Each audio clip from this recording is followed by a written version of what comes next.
Quero saludar a cada um de nossos queridos irmãos que nos estão acompanhando aqui, com a graça e a paz de nosso Senhor Jesucristo.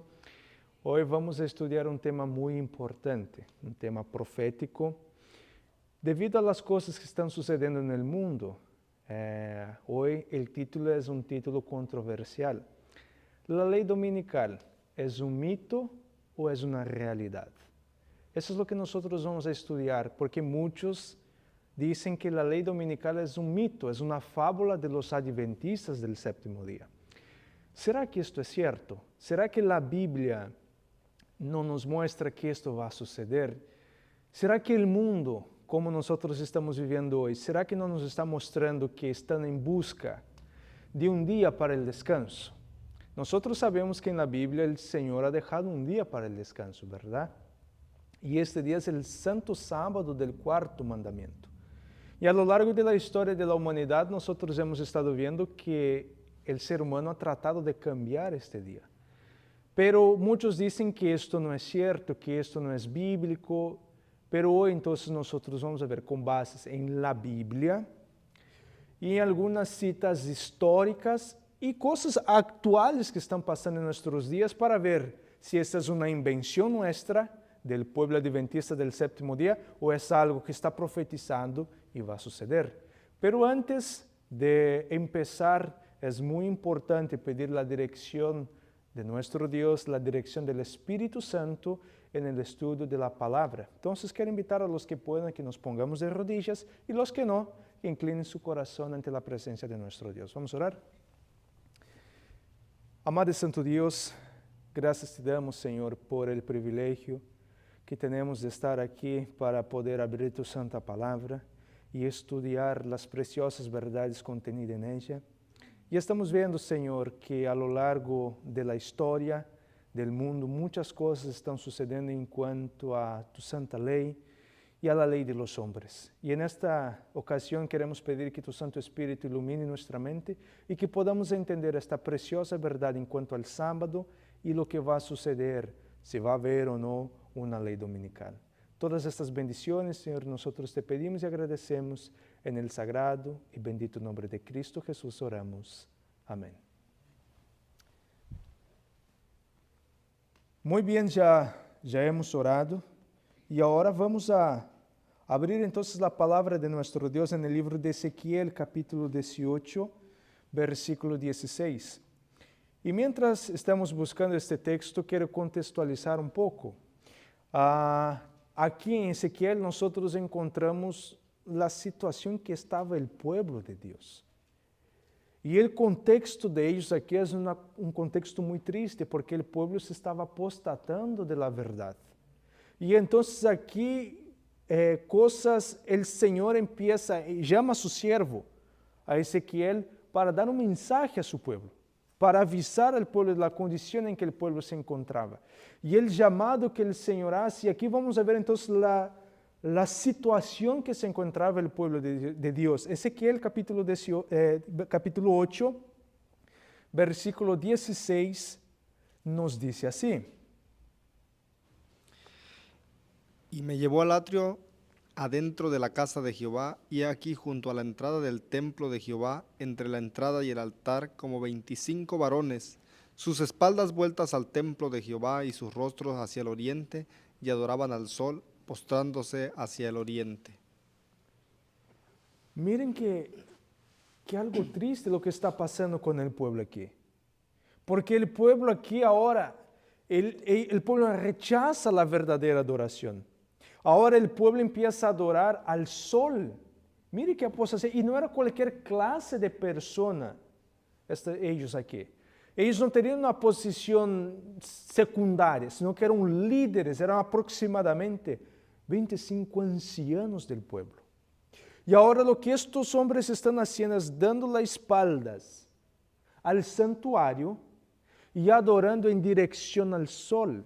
E se nós vamos à estrutura do santuário, como foi estabelecido, o santuário ele foi feito de uma forma em que quando o povo ia adorar, o povo adorava de espaldas hacia o sol. Porque Deus não queria que seu povo mezclara a verdadeira adoração com a falsa adoração. Sin embargo, aquí ahora lo que nosotros estamos viendo son que estos hombres, estos líderes religiosos, ellos están apostatando de la fe. Y ahora estos hombres le dan la espalda al santuario y empiezan a adorar al sol. Pero dando la espalda al santuario, ¿a quién ellos estaban dando la espalda? Porque si nosotros analizamos la estructura del santuario, entonces está el atrio, el lugar santo y el lugar santísimo. Y en el lugar santo, ¿qué es lo que nosotros encontramos allí? Nosotros encontramos la ley de Dios, los mandamientos de la ley de Dios. Y en los mandamientos de la ley de Dios, ¿qué nos habla el cuarto mandamiento? Habla en cuanto al sábado. Y ahora estos hombres aquí rechazando a Dios, porque también están rechazando a Dios, porque en el lugar santísimo, la presencia de ¿quién se manifestaba allí? La presencia del mismo Dios.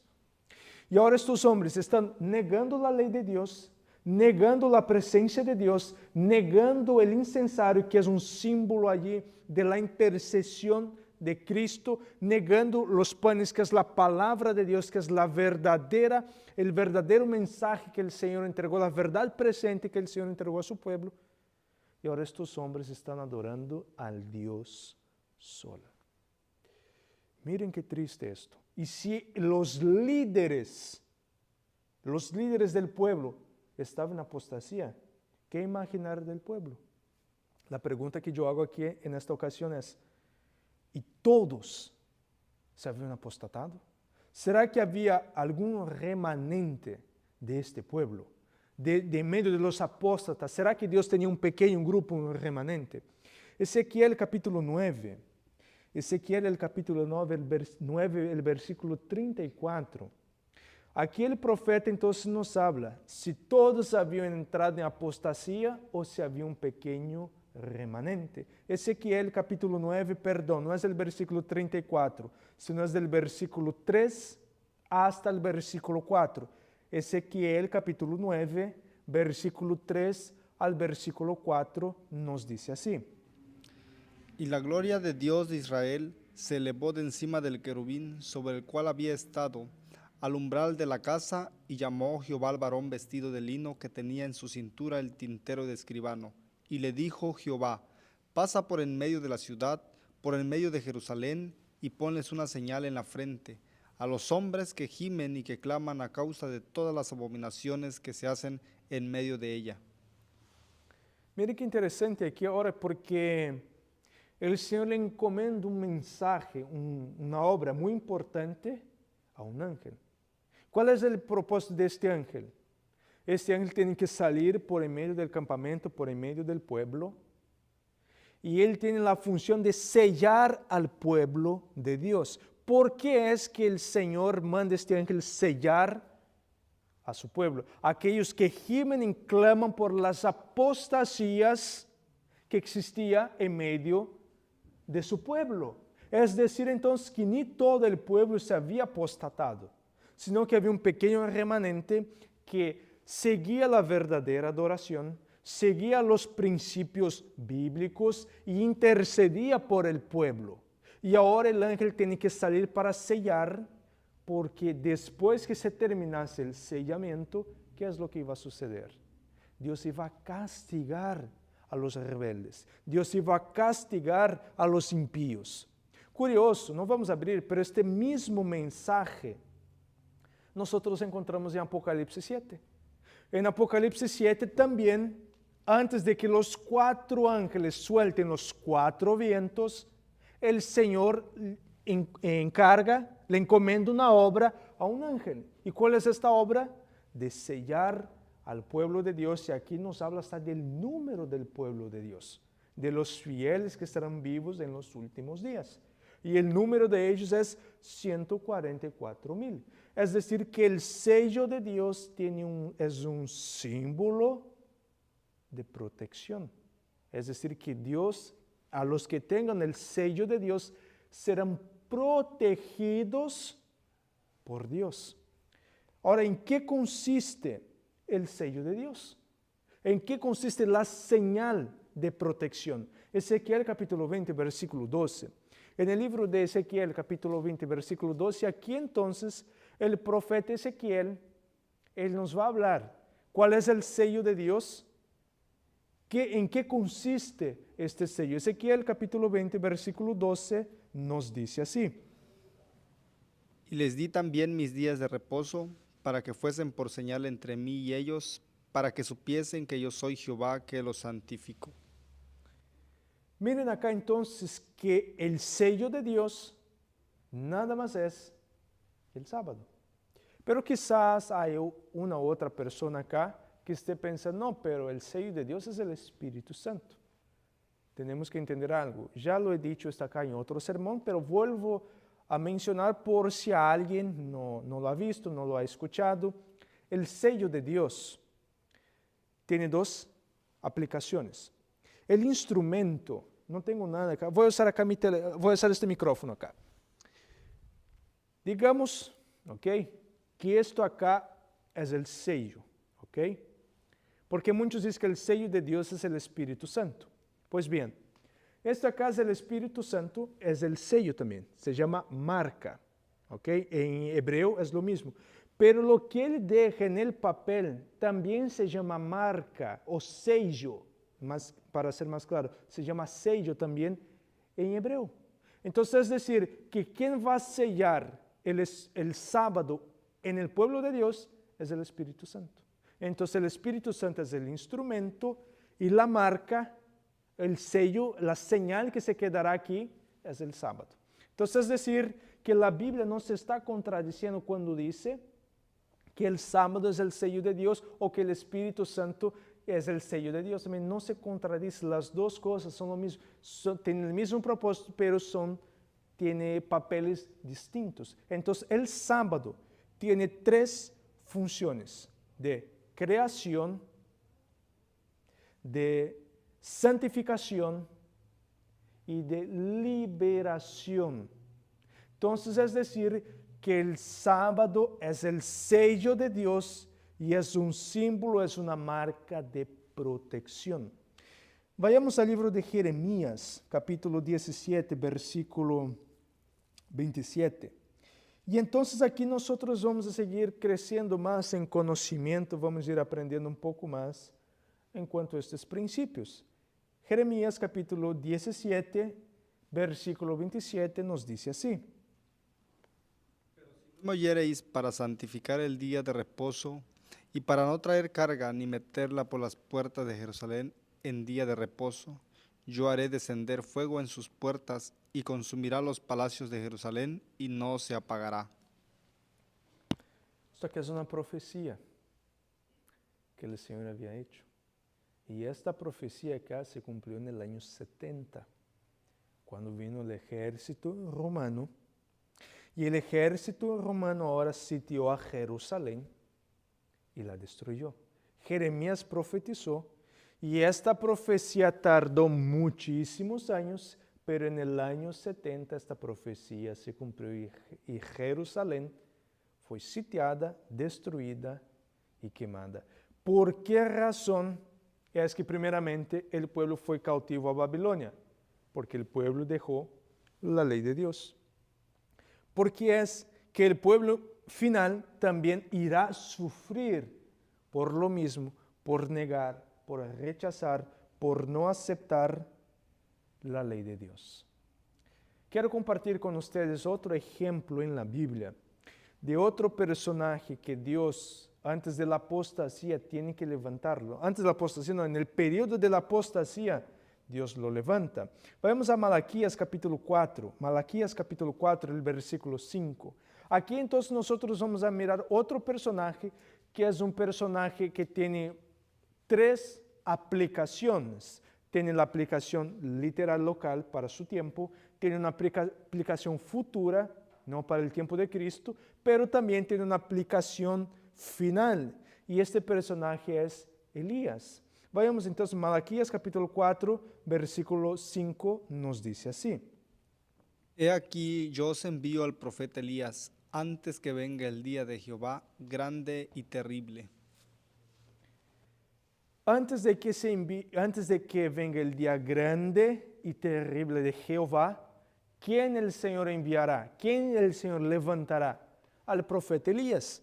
Y el profeta Elías tiene el propósito, la Biblia misma dice que convertir el corazón de los padres hacia los hijos, o sea, es un mensaje de conversión, de traer, de llamar el pecado por su nombre, llamar el pecador al arrepentimiento. Y eso nosotros podemos ver claramente en la historia del profeta Elías.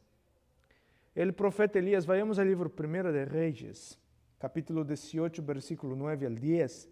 Primera de Reyes, capítulo 18, versículo 9 al 10. Y aquí entonces nosotros vamos a analizar el contexto histórico de la vida de Elías.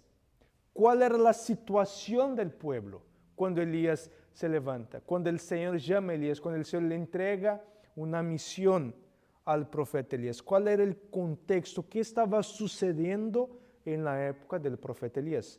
Primera de Reyes, capítulo 18, versículo 9 al 10, nos dice así. Pero él dijo, ¿en qué he pecado para que entregues a tu siervo en mano de Acab para que me mate? Vive Jehová tu Dios, que no ha habido nación ni reino a donde mi Señor no haya enviado a buscarte. Y todos han respondido, no está aquí, y a reinos y naciones él ha hecho jurar que no te han hallado. Hay algo interesante, quiero contextualizar un poco aquí. El pueblo de Israel andaba en una profunda apostasía por culpa del rey Acab y su esposa Jezabel. Esta mujer era una idólatra, sacerdotisa de Baal. Y entonces, y con esto, pues Acab se une con esta mujer en matrimonio. Y ahora el Señor llama a Elías para llamar el pecado del pueblo, llamar por su nombre el pecado del pueblo. Y entonces ahí Elías va, Elías predica, Elías anuncia, Elías confronta a los profetas de Baal, pero Elías es perseguido. El pueblo no acepta el mensaje de Elías, Acab no acepta el mensaje de Elías, Jezabel lo odia con todas sus fuerzas y Elías es perseguido. Y la Biblia aquí nos dice que no hay nación, que no hay país, que no hay pueblo, que no fue enviado cartas para preguntar si Elías se encontraba. Es decir, Elías fue perseguido en todos lados. Elías fue perseguido por Jezabel por predicar la verdad, por no aceptar la falsa adoración, por no aceptar la adoración al Dios Sol en el día del Dios Sol. El pueblo todo se había apostatado, pero Elías se había mantenido firme. Elías no se había apostatado, Elías estaba firme allá y sin embargo, aún Elías manteniéndose firme, aún Elías no adorando a los ídolos, Elías es perseguido y Elías tiene que huir. Pero veamos Primera de Reyes, capítulo 19. Primera de Reyes, capítulo 19, versículo 2. Primera de Reyes, capítulo 19, versículo 2. Mira qué detalle interesante nos trae aquí. Entonces envió Jezabel a Elías un mensajero diciendo, así me hagan los dioses y aún me añadan, si mañana a estas horas yo no he puesto tu persona como la de uno de ellos. Miren acá entonces, después del confronto de todo lo demás que pasó con los profetas de Baal, Jezabel le mandó un mensaje que iba a perseguir y que iba a matar a Elías. Y ahora Elías tiene que huir al desierto. Lo más curioso de todo esto, no curioso, lo más impresionante de todo esto, es que, no vamos a abrir, pero en Apocalipsis capítulo 12, nosotros encontramos que el pueblo de Dios tiene que huir también, porque él es perseguido por un sistema falso de religión. Jezabel aquí, ella representa a un sistema apóstata, a un sistema promiscuo de adoración. Sin embargo, ella con toda su autoridad religiosa, ella no tiene potestad bélica o militar de perseguir a Elías. Ella tiene que utilizar la influencia que ella tiene sobre el Estado, que está representado por Acab, para perseguir al pueblo de Dios. De igual manera en los últimos días.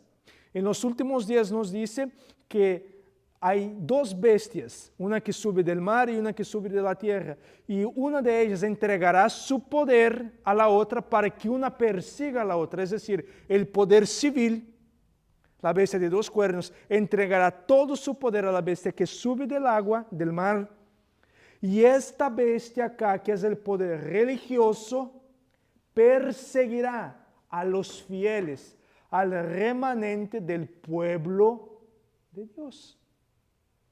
Pero la iglesia en sí, el poder religioso, no tiene autoridad, no tiene poder, necesita del Estado para poder perseguir al pueblo de Dios.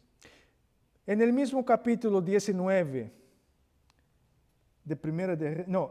capítulo 19 de Primera de Reyes, pero ahora vamos a leer el versículo 18. Primera de Reyes 19, 18 nos dice así. Y yo haré que queden en Israel 7,000, cuyas rodillas no se doblaron ante Baal, y cuyas bocas no lo besaron. Pregunto, Elías se había quedado solo. Estamos viendo aquí que no, porque el Señor dijo, prometo que quedarán ¿cuántos? 7,000 del pueblo de Israel que no doblegó, que no se inclinó, que no adoró a Baal. La pregunta es, ¿de dónde salieron estos remanentes? La pluma inspirada es muy clara en decir que estos 7,000 hombres valientes que no se inclinaron ante Baal, estos hombres salieron de las escuelas de los profetas. Eran hombres preparados, hombres que se consagraron, hombres que se prepararon para una misión más importante que su propia vida, que es defender la verdad y la justicia, aunque se desplomen los cielos. Entonces aquí nosotros podemos ver claramente que hay en estos dos personajes, aquí en la primera parte que nosotros vimos de Ezequiel, y aquí con Elías, nosotros estamos viendo que la historia es cíclica, se va repitiendo, no hay nada nuevo debajo del sol. Vayamos a Daniel capítulo 7.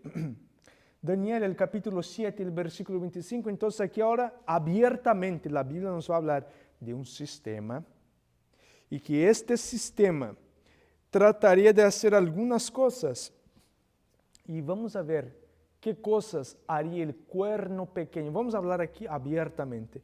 ¿Qué cosas haría el cuerno pequeño? Daniel capítulo 7, versículo 25 nos dice así.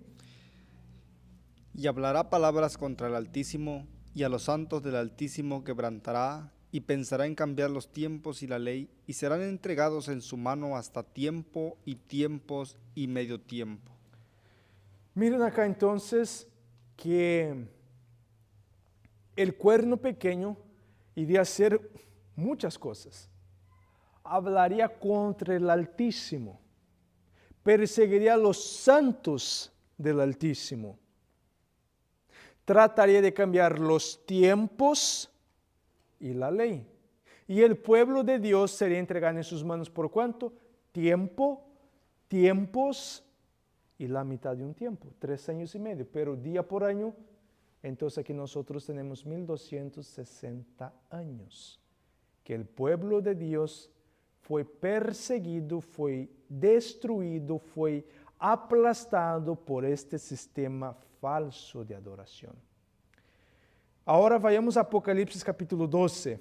Y como yo les dije que la historia es cíclica, se va repitiendo. Ahora en Apocalipsis 12, Apocalipsis capítulo 12, versículo 17. Aquí nosotros encontramos entonces una vez más el cuerno pequeño. Apocalipsis 12, 17 nos dice así. Entonces el dragón se llenó de ira contra la mujer y se fue a hacer guerra contra el resto de la descendencia de ella, los que guardan los mandamientos de Dios y tienen el testimonio de Jesucristo. Miren acá entonces que el enemigo, el dragón Satanás, él utiliza un sistema falso de adoración para perseguir ¿a quién? Al remanente, al pueblo de Dios, aquellos que se mantienen firmes a la verdadera adoración. Y tú vas a decir, pero es que no tiene mucho sentido esto. Apocalipsis 12 nos habla de la persecución. Apocalipsis 13 nos habla de las bestias y de lo que van a hacer las bestias, de la tríplice alianza que va a haber. Y en el capítulo 14 nosotros encontramos el tríplice mensaje que va a hacer frente a la tríplice alianza de los últimos días. Y antes de que Dios envíe castigos y juicios, porque ya en el capítulo 15 y en el capítulo 16, ¿qué es lo que hace Dios? Dios envía plagas, castigos a la humanidad y nosotros encontramos las 7 últimas plagas en el capítulo 15 y el capítulo 16. Pero en el capítulo 14, primero Dios levanta un movimiento y ahora este movimiento, el propósito de él es preparar a una nación, no una nación, preparar a una población, preparar a la humanidad para poder hacer frente a la obra de Satanás, que es el mensaje de los 3 ángeles. Pero aquí no necesitan abrir, pero solo vamos a ver el mensaje del primer ángel. Y en el mensaje del primer ángel ahí nosotros encontramos, y vi volar por en medio del cielo a otro ángel que tenía el evangelio eterno, para predicar a toda nación, tribu, lengua y pueblo. ¿Y cuál era el mensaje de este ángel? Y decía a gran voz, temed a Dios y dadle gloria, porque la hora de su juicio ha llegado. Y ahora entra el punto más importante, y adorad a aquel que hizo el cielo, la tierra, el mar y las fuentes de las aguas. Pero cuando hablo del mensaje de la adoración, adorar al Creador, esto me está mandando a Génesis. Y cuando yo llego a Génesis, y el capítulo 2, del versículo 1 al versículo 3, ¿qué es lo que nosotros encontramos allí? Nosotros encontramos el día que el Señor separó para la adoración y que Él mismo descansó, que Él mismo reposó, que Él mismo apartó y santificó. ¿Y cuál es este día? Que Él separó para la adoración en la creación. Es el sábado. Pero nosotros vamos avanzando un poco más y ahí entonces nosotros llegamos en el llamado que se hace a Babilonia. Ha caído Babilonia, manda el pueblo a salir de Babilonia, que la condición de Babilonia es ya deplorable. Y después nos dice, si alguno, ya en el tercer mensaje, nos dice, si alguno adora a la bestia y a su imagen, y recibe su marca en su frente o en su mano, ¿qué sucederá con esta persona? Este beberá del vino de la ira de Dios que fue vaciado sin misericordia. Entonces, antes de que Dios Él pueda enviar las plagas, que es en el capítulo 5, capítulo 15, capítulo 16, primero Dios tiene que llamar a la humanidad, tiene que llamar a los seres humanos al arrepentimiento, a la verdadera adoración, para que el pueblo no sufra los castigos de la ira de Dios. Quiero compartir con ustedes una cita que nosotros encontramos en el comentario bíblico adventista. Comentario bíblico adventista, y mira lo que nos dice el comentario bíblico aquí. Los eruditos adventistas entienden que esta no es una marca literal, la marca de la bestia. Más bien, consiste en una señal de pacto que identifica al portador como alguien leal al poder representado por la bestia. La controversia en este momento girará en torno a la ley de Dios, especialmente el 4º mandamiento. Esa es la posición oficial de la iglesia, que la marca de la bestia no es una marca literal y física, no es una marca física, perdón, sino que es un símbolo, porque ¿cuál es el sello de Dios? Nosotros acabamos de ver Ezequiel 20:12. El sello de Dios es el sábado. Es decir, entonces, que la marca de la bestia tiene que ser un día también. Pero el comentario bíblico adventista amplía un poco más este concepto. Miren lo que dice la siguiente cita. Por lo tanto, la observancia del domingo será la señal. Pero esto solo ocurrirá cuando el poder de la bestia reviva la observancia del domingo en lugar del sábado, para convertirse en ley. Entonces, mire, la marca del domingo, la marca de la bestia, perdón, es el domingo. Si el sello de Dios es el sábado, es decir, que la marca de autoridad de la iglesia es el domingo. Quiero compartir con ustedes una carta que escribió, una carta apostólica, episcopal, perdón. No, es apostólica. Que escribió el Papa Juan Pablo II, que se llama Dies Dominus. Y mira lo que el Papa Juan Pablo II nos dice acá.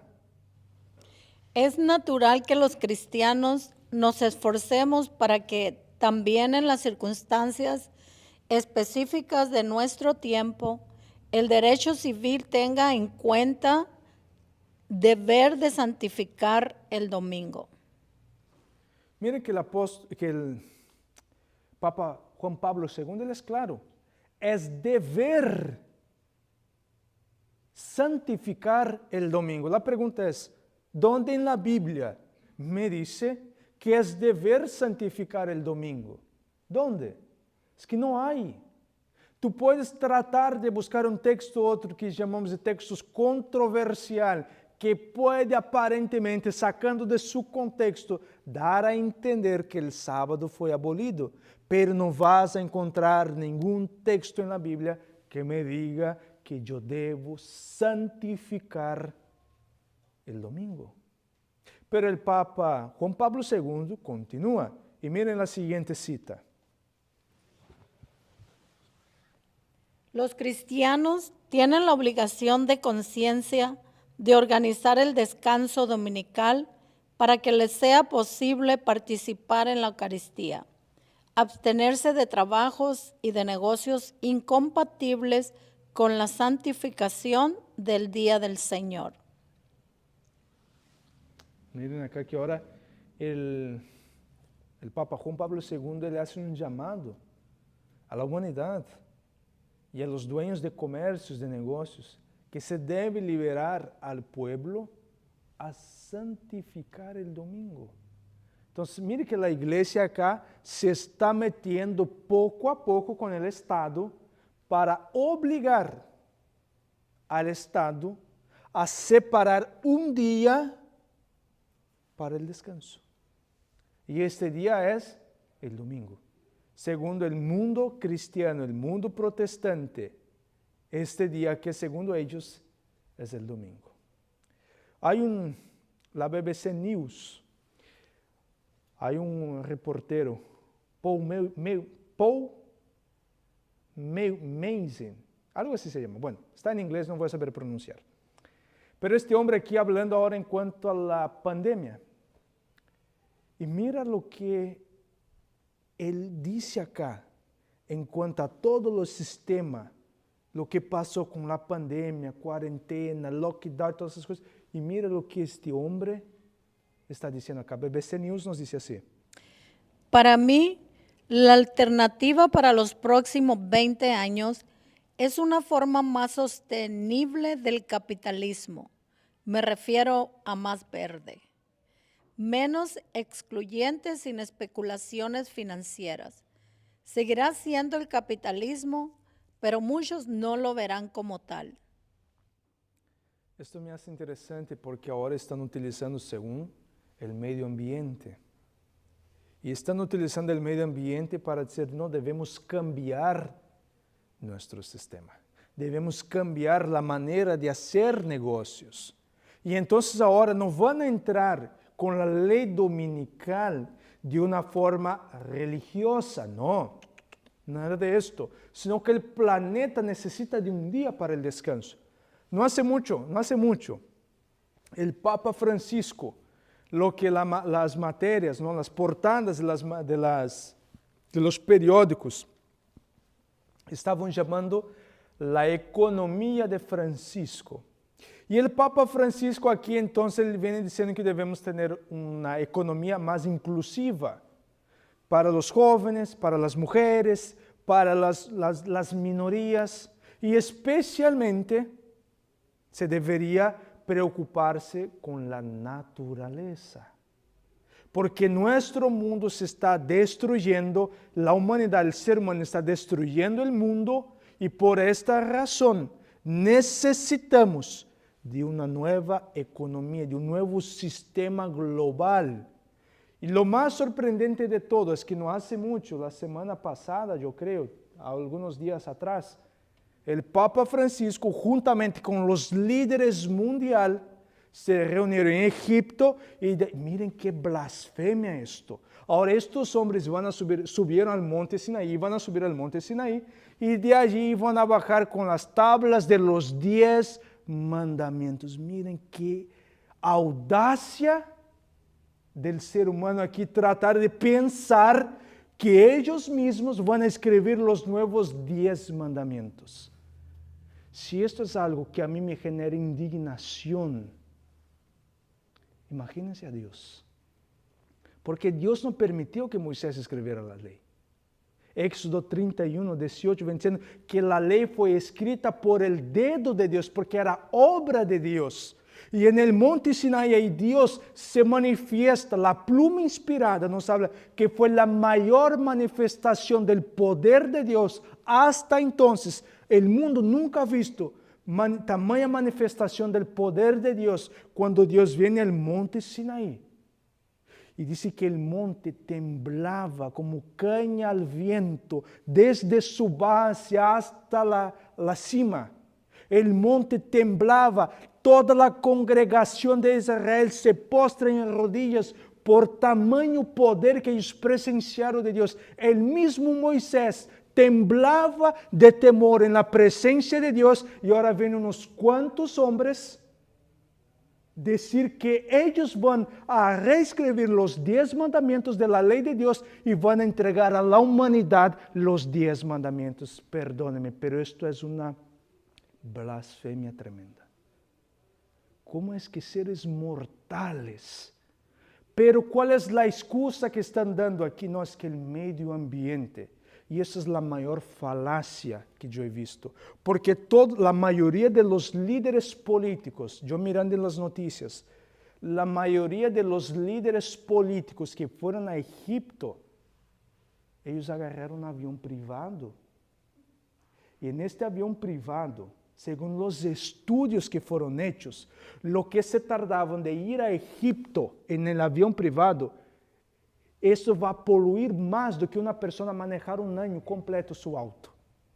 Un día que estos hombres utilizaron un jet privado, que fueron hasta Egipto, la cantidad de polución que estos hombres echaron en el cielo por esos aviones es equivalente a un auto que se maneja un año completo. ¿Cómo que me vas a decir que estos hombres están preocupados con el medio ambiente? Perdón, esa es la mayor hipocresía ya presenciada en la historia de la humanidad. Lo que ellos quieren no es cuidar del medio ambiente, no es cuidar del planeta, sino lo que ellos quieren es echar por tierra la santa ley de Dios. Eso es lo que estos hombres quieren hacer. Pero bueno, voy a bajar un poco la tensión acá, ¿no? Que en vez yo me emociono. Hay una revista de Brasil, se llama Isto Es. Y mira lo que ellos escribieron, la materia que fue escrita en esta revista. La pandemia del coronavirus marca un punto de inflexión definitivo en la historia de la civilización. Puede ser el evento inaugural de un ciclo catastrófico o el punto de inflexión para un cambio profundo, rendido por las fuerzas de la naturaleza, como ante una inundación o un terremoto, nunca hemos sido tan frágiles. Lo que más me llama la atención, yo acá no quiero minimizar la pandemia, el virus, no quiero minimizar nada de esto. Muchas personas perdieron sus vidas, muchas personas allí pues pasaron al descanso. Pero el padre de la medicina, Hipócrates, él dijo que el problema no es la enfermedad, sino el enfermo. Yo soy sincero, yo he tenido el COVID. Quedé 2 días un poco mal, pero por la gracia y la gloria de Dios acá estoy. Pero muchas personas murieron, sí es cierto, muchas personas murieron. La pregunta que yo les hago es, ¿cuántas personas al año mueren de diabetes? ¿Cuántas personas al año mueren por hipertensión, por colesterol, por cáncer? ¿Cuántas personas al año mueren? Muchísimas. Pero el mundo aquí agarró esta enfermedad, esta endemia, porque ahora ya no es pandemia más, es una endemia. El mundo agarró esto y lo potencializó de tal manera que parece que era el fin del mundo. Y ahora están diciendo que esto fue para un divisor de aguas y el mundo se cambió por completo. Entonces, miren qué tremendo esto. Miren lo que dice la BBC News, otra materia de la BBC News, lo que ellos nos hablan aquí en cuanto al trabajo. Un análisis de la Universidad Amherst de Massachusetts, Estados Unidos, sostiene que trabajar menos es bueno para el medio ambiente. El estudio afirma que si gastamos un 10% menos de tiempo trabajando, nuestra huella de carbono se reduciría en un 14.6%, en gran parte debido a la disminución de los desplazamientos diarios y consumo de alimentos procesados en los intervalos. Un día completo de descanso a la semana, por lo tanto, reduciría nuestra huella de carbono en casi un 30%. Qué bonito suena todo esto, ¿verdad? Y bien dicen que deberíamos separar un diezmo, ¿no? De los días que trabajamos, un día. Yo estoy 100% de acuerdo con esto. Debemos separar un día. Pero este día ya está establecido, no es ahora. Este día ya está establecido desde el principio, que es el sábado. Pero la Biblia nos ha profetizado que el cuerno pequeño tratará de cambiar los tiempos y la ley. Pero para la gloria sea de nuestro Dios, Él solo tratará. Porque habrá un remanente, un pequeño grupo que no se va a inclinar ante Baal, un pequeño grupo que se va a mantener firme, que no se va a dejar llevar por la influencia o por la persecución, hasta mismo por la muerte, porque este pueblo se mantendrá firme. El mundo afuera, todos están hablando de un día para el descanso, pero un falso día, un sábado espurio. Pero nosotros, que conocemos la palabra de Dios, que conocemos la verdad, la verdadera adoración, ya sabemos que si hay un día que debemos descansar, que debemos cesar de todas las cosas, y este día es el sábado. Pero mira lo que dice el Papa Francisco en la encíclica, en la carta Laudato Si. Laudato Si nos dice así: la participación en la Eucaristía es especialmente importante al domingo. Este día, como el sábado judío, se nos ofrece como un día de sanción de las relaciones humanas con Dios, consigo mismo, con otros y con el mundo. El domingo es el día de resurrección, el primer día de la nueva creación, que tiene sus primicias en la humanidad resucitada del Señor, garantía de la transfiguración final de toda realidad creada. Es decir, entonces, que el Papa Francisco, aquí él está hablando claramente que el domingo es como el sábado judío. Si esto nos te hace pensar que el mundo está buscando una ley dominical, si eso no te hace parar, reflexionar y meditar, la verdad yo ya no sé más qué es lo que nos va a mover, qué es lo que nos va a despertar para lo que el mundo está predicando, para lo que el mundo está buscando. Pero el Papa Francisco sigue todavía un poco más. Mira lo que nos dice acá. Laudato Si, la siguiente cita. La ley del descanso semanal obligaba a abstenerse de trabajo en el séptimo día, que tu buey y tu asno el hijo de tu sierva y el extranjero residente. El descanso es una ampliación de la mirada que permite volver a reconocer los derechos de los demás. Así que el día de descanso, domingo, cuyo centro es la Eucaristía, derrama su luz sobre toda la semana y nos anima a cuidar la naturaleza y de los pobres. Miren, el séptimo día, como que el calendario está un poco torcido, ¿verdad? Porque para mi calendario dice que el séptimo día es el sábado y el domingo es el primer día. Y aquí viene diciendo que se tiene que... Y eso sí, por lo menos eso tengo que dar crédito al Papa Francisco.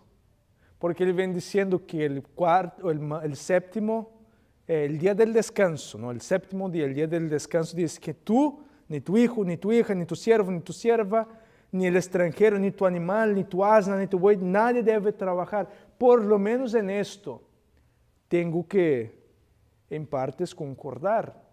Porque aquellos hermanos católicos o evangélicos que dicen que guardan la santidad del domingo, literalmente no lo guardan. Porque el mandato es, no hagas en él obra alguna. Y si hay un día que la gente le gusta hacer pachanga, le gusta hacer fiestas, ¿qué día es? Domingo. Que la gente se pone a limpiar la casa, domingo. Entonces no guardas ni el sábado, ni el domingo, es decir, no guardas ningún día. Por lo menos aquí él está llamando a la gente a cesar por completo en el domingo. Tanto el Papa Francisco como el Papa Juan Pablo II y muchos líderes están llamando a los líderes, a los empresarios en el domingo a cesar, dejar de hacer todo, que los comercios estén cerrados para que la gente pueda celebrar la Eucaristía, la santidad del domingo. Pregunto, dígame en la Biblia dónde dice que el domingo es un día santo. Muéstrame en la Biblia dónde dice que tengo que santificar el domingo, celebrar la Eucaristía. ¿Dónde está la Eucaristía? En la Biblia. Y no me vengas a sacar hechos en el primer día de la semana que el apóstol Pablo, porque esto fue en la noche, a la medianoche todavía. Y la Eucaristía no se celebra a la medianoche. Entonces no me saques este texto porque este texto no sirve. Hechos capítulo, si no estoy mal, es Hechos capítulo 20 del 7 al versículo 10. Esta reunión allí fue en la noche y el apóstol Pablo partió el pan a la como después de la medianoche. Entonces, ¿cómo que vas a celebrar la Eucaristía a la medianoche? Y si vas a seguir la tradición, ya no era ni domingo, era un lunes. Si vas a seguir la tradición. Si tú crees que esto fue en el primer día y era el domingo, y era el domingo en la noche, y ya después de la medianoche es lunes. Entonces, ¿cómo me vas a decir que ahí el apóstol Pablo celebró la Eucaristía? Lo siento, pero no hay bases. Muy bien, hay dos otras citas más y con esto vamos a finalizar. Vamos a ver la siguiente cita. Cuando los Estados Unidos vuelvan a la normalidad, debemos considerar estas leyes dominicales y sus múltiples beneficios nuevamente. El segundo beneficio es la calidad moderada de la observancia del Shabbat. Para los católicos es el descanso dominical. En un capitalismo americano que puede tender a fines exclusivamente materialistas que oscurecen la dignidad inherente al hombre. Este pasaje se llama Leyes Azules. Y aquí viene diciendo que los Estados Unidos deben volver a guardar ¿qué día? El domingo. El domingo es el día que los Estados Unidos deben volver a guardar. Miren la siguiente cita. Las leyes azules pueden limitar la libertad, pero solo la libertad del consumo ilimitado. Si promulgadas de manera prudente y enfocada, puede cultivar la virtud, fortalecer el vecindario y cubrir las pequeñas empresas. Más importante aún, ellos pueden ayudar a promover la oración y la paz. Ahora, cuando Estados Unidos más lo necesita.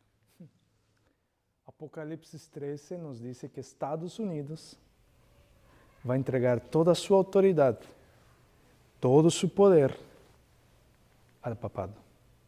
Y que en esta nación, en este país, yo no soy profeta ni hijo de profeta, pero con base en la Biblia, es muy claro. Y con lo que acabamos de leer acá, esta nación que se ha enorgullecido por ser una nación de libertad religiosa, esta libertad se quitará y obligará a blancos y negros, a indios y latinos, a americanos y europeos, a hombres y mujeres, jóvenes y adultos, bebés y ancianos, a guardar el domingo. La libertad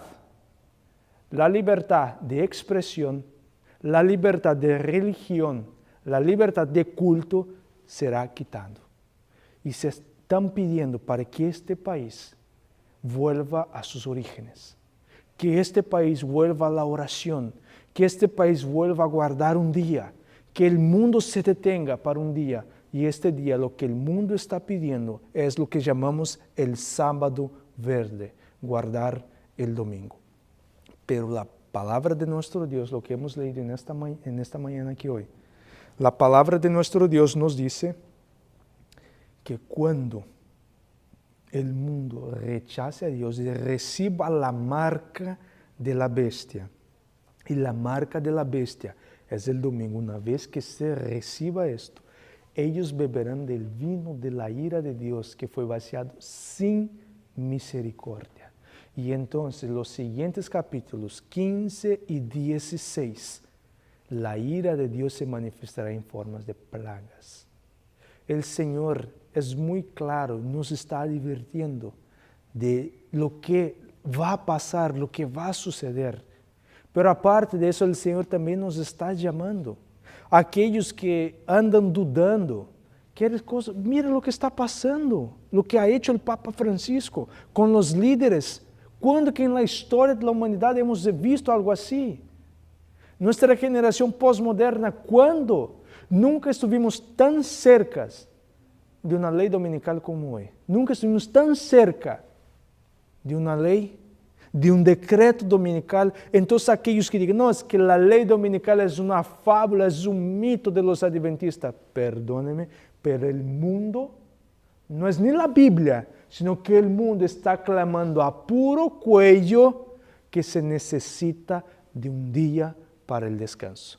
Y lamentablemente, tristemente, este día no van a pedir el sábado del cuarto mandamiento de la ley de Dios. No, sino que van a pedir el domingo. Ahora la pregunta es, ¿y tú? ¿Qué día vas a aceptar? ¿Qué días vas a guardar? Porque, acuérdense, Dios quiere poner su sello. Su sello es un símbolo, es una marca de protección. Solo serán protegidos aquellos que tengan el sello del Dios vivo en su frente. Dios no quiere poner en su mano. Dios quiere poner en tu frente, porque es aquí donde el Señor se comunica contigo. Y es por eso que hoy el Señor te está llamando a ti, me está llamando a ti, para que nosotros vengamos a recibir este sello, que es lo que nos va a proteger cuando venga la crisis. Que el Señor te bendiga y te guarde. Este es mi deseo y mi oración en esta hora. Los invito a que nos pongamos de rodillas para finalizar con una oración. Santo eterno Dios, en esta hora, Señor, a través de tu palabra, a través de las noticias, nosotros estamos viendo que los eventos proféticos están avanzando rápidamente. Estamos viendo, Señor, que el anticristo está por manifestarse, que ya pronto el mundo está clamando y pidiendo por una ley dominical, pero sabemos que ellos van a utilizar un método sutil, que es la naturaleza, que es un día para la familia. De la misma manera que Elías fue perseguido porque era el culpable por la crisis en el planeta que estaba pasando, la crisis en la naturaleza, de la misma manera será en los últimos días, Señor. Pero queremos pedir que tú nos mantengas firmes, nos mantengas fuertes y que no vengamos a mirar ni a la izquierda, ni a la derecha, ni siquiera para atrás. que vengamos a tener nuestra mirada fija en Cristo Jesús, que Él es el autor y consumador de nuestra fe. Todo esto, Señor, nosotros te pedimos y te agradecemos en el sagrado y bendito nombre de Cristo Jesús. Amén.